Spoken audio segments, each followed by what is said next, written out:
ওপৰটো এনেকৈ কাটি লৈছোঁ, চিনি লৈছোঁ, পানী ভালকৈ ধুই লৈছোঁ। আৰু এইটো বহুত ভাল মানে পেটৰ কাৰণে হওক বা গৰ্ভৱতী মানুহৰ কাৰণে হওক বহুত ভাল হয় এইটো। এইটো অকণমান নহৰু দুফুটামান পিচি লৈছোঁ আৰু অকণমান পিঁয়াজ আৰু দুটামান শুকান জলকীয়া, এটা ডিম আৰু এইটো পদিনাটো তেনেকৈ ধুই লৈছোঁ।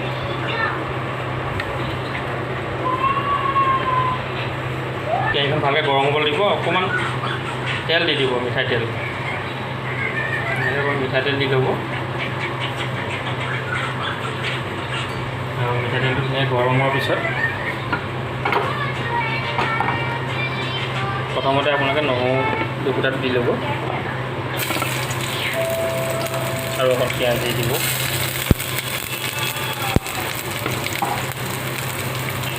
আৰু শুকান জলকীয়া দি দিছোঁ।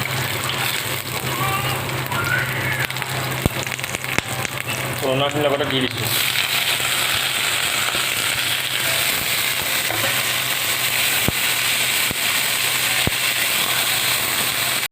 আৰু অকণমান নিমখ দি দিব ইয়াত খোৱা জোখৰ পৰিমাণত।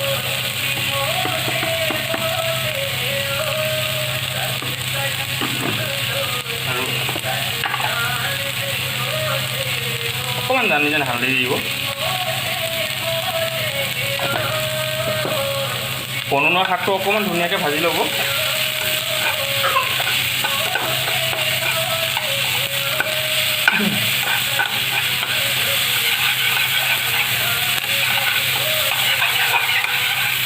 ভাজি লৈছোঁ।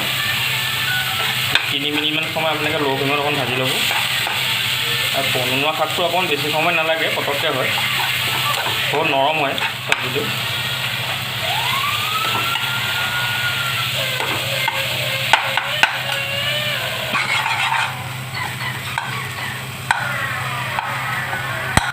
আৰু এটা ডিম এড কৰিছোঁ।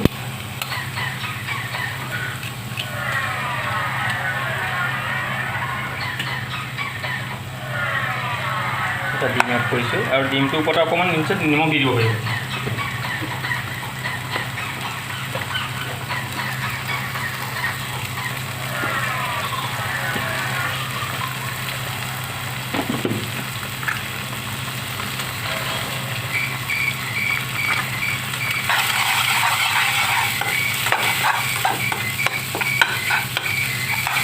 আমি 2জন মানুহৰ খাবৰ কাৰণে অকণমান বনাইছোঁ, এনেই আপোনালোকে সৰহকৈ বনাব পাৰিব এটা ডিমত। আৰু এইটো খুবেই ভাল লাগে খাই। আৰু ৰাতিপুৱা আপোনালোকে বা দুপৰীয়া হওক, ৰাতি হ'লে নাখাব, ৰাতি শাক দিনত খাব নালাগে। আৰু এইটো গৰমে গৰমে খাই আৰু ভাল লাগে। আপোনালোকে এবাৰ খাই টেষ্ট কৰি চাবচোন, তো কেনেকুৱা কমেণ্ট কৰিব।